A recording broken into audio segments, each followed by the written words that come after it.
Assalamualaikum warahmatullahi wabarakatuh.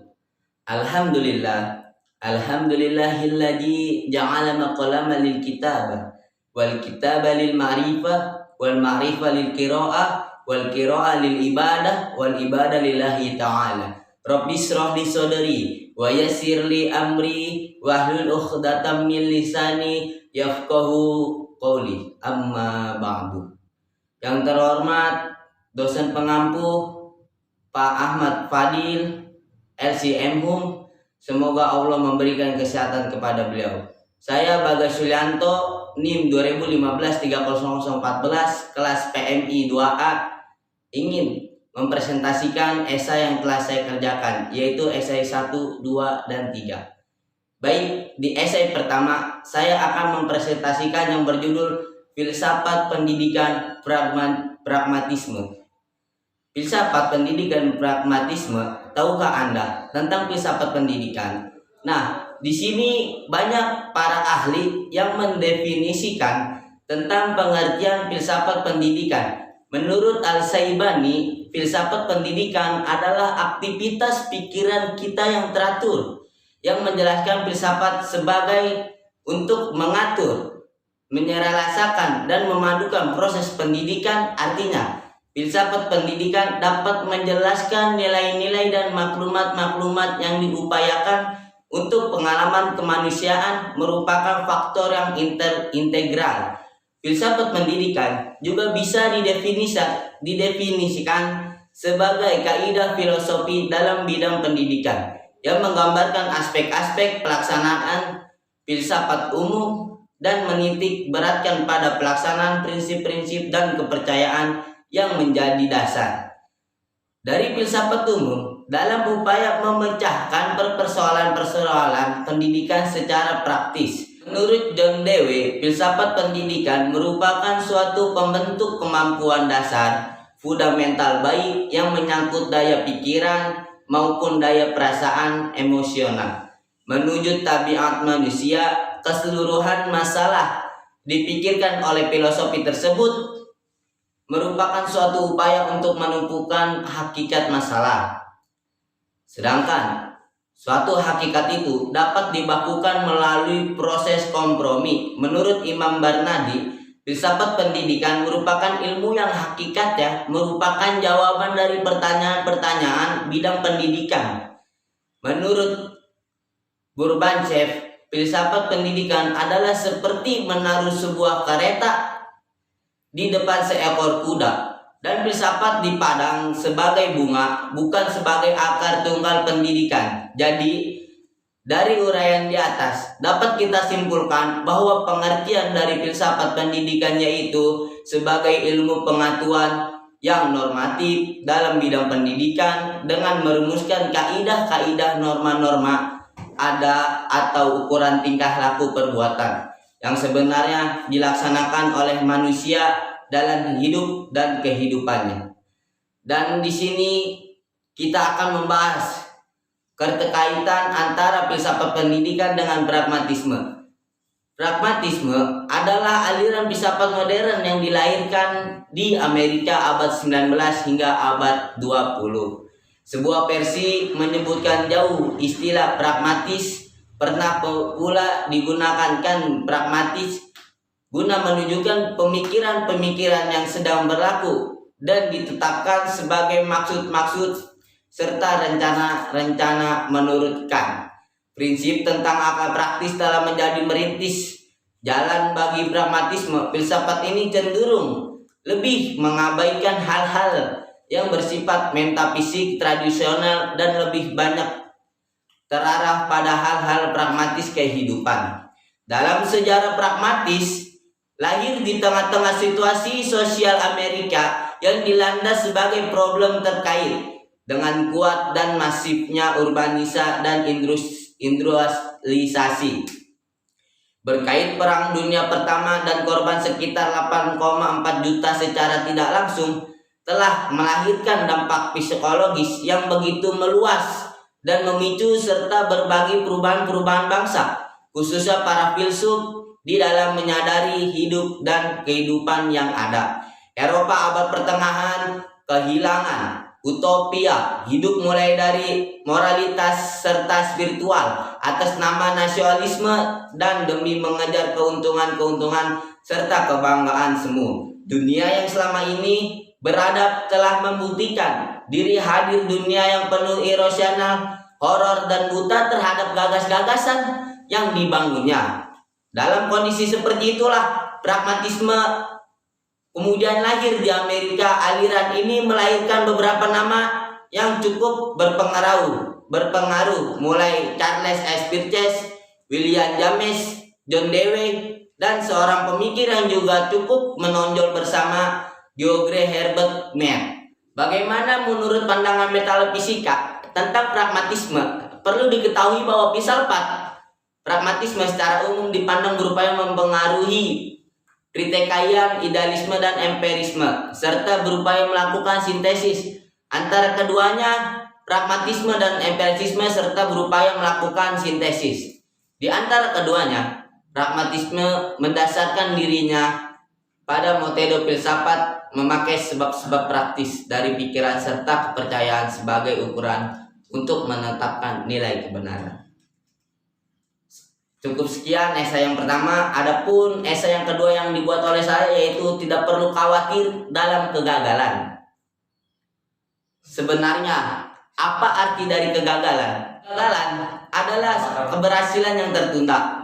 Setiap orang pasti pernah mengalami sesuatu kegagalan, entah kegagalan dari hal kecil maupun kegagalan yang begitu berarti dalam hidupnya. Bagaimana kegagalan itu terjadi bergantung dari setiap orang yang mengalaminya. Sebenarnya kegagalan terjadi karena merasa tidak dapat meraih apa yang kita inginkan ataupun diimpi-impikan oleh kita. Apa yang telah diimpikan sebisa mungkin pasti diusahakan untuk dapat terwujudkan ketika seseorang telah memiliki keinginan yang besar.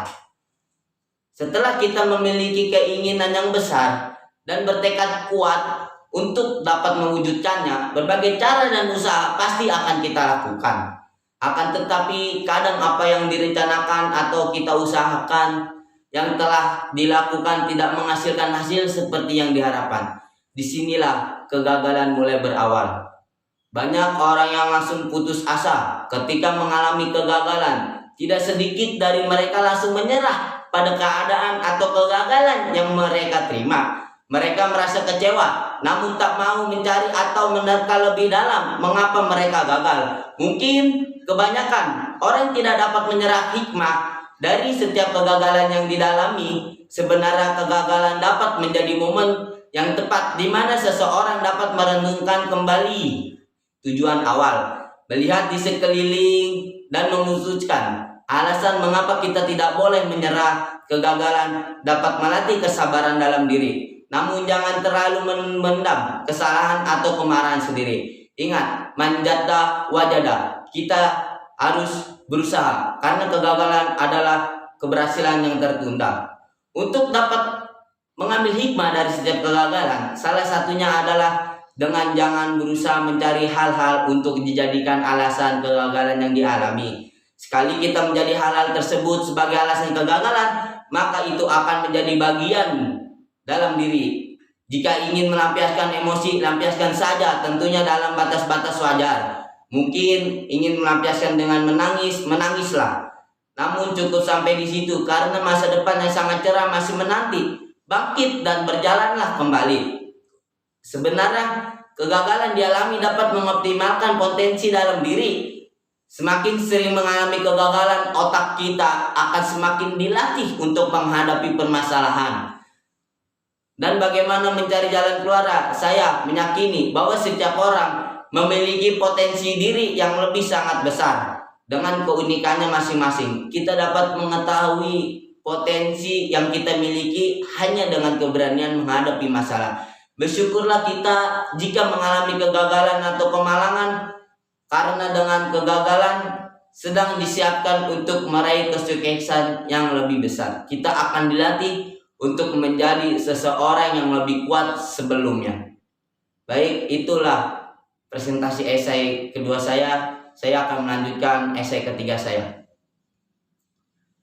Budaya Indonesia lestari, siap membangun negeri. Masyarakat terbentuk melalui sejarah yang panjang, perjalanannya berliku. Tapak demi tapak, trial dan error, pada titik tertentu, peninggalan-peninggalan yang eksis atau terekam sampai sekarang yang kemudian menjadi warisan budaya. Warisan budaya inilah yang nantinya akan diturunkan dari generasi ke generasi sehingga menjadi sebuah tradisi di setiap jejaknya.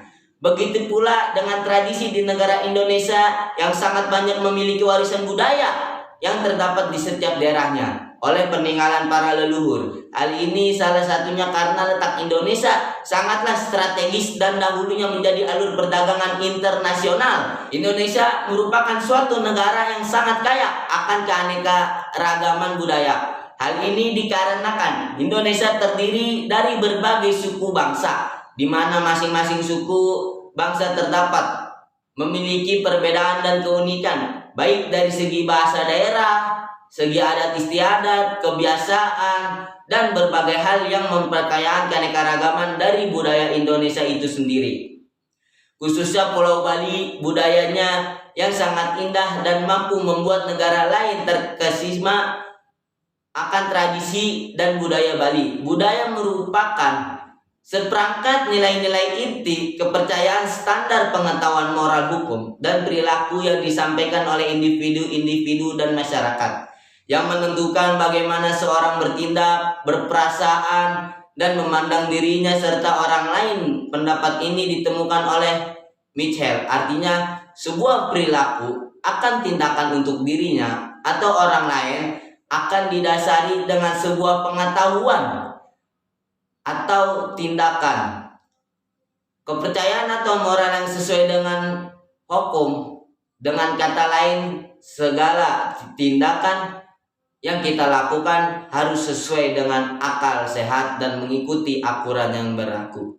Sedangkan menurut Gitden, kebanyakan apa yang dianggap tradisi di masa kini telah melewati batas waktu dengan mengalami penyesuaian dengan perkembangan baru. Artinya, perkembangan pengetahuan dan pengalaman manusia, penduduk budaya akan mendukung eksistensi budaya dan mereduksi nilai-nilai artifisial, sehingga ada kebudayaan yang bersifat mendalam dan ada hanya yang bersifat nampak di permukaan dan akan bertahan sesaat. Dalam hal ini diwakili oleh budaya lokal yang memiliki nilai-nilai tinggi, baik nilai-nilai bersifat filosofis, sosiologis, dan produk budaya yang dihasilkan semangat yang ikhlas.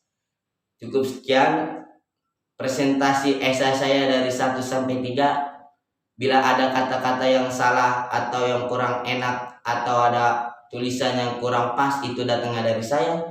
Apabila materi ini tertarik, itu karena Allah Subhanahu wa Ta'ala yang memberikan kepada saya.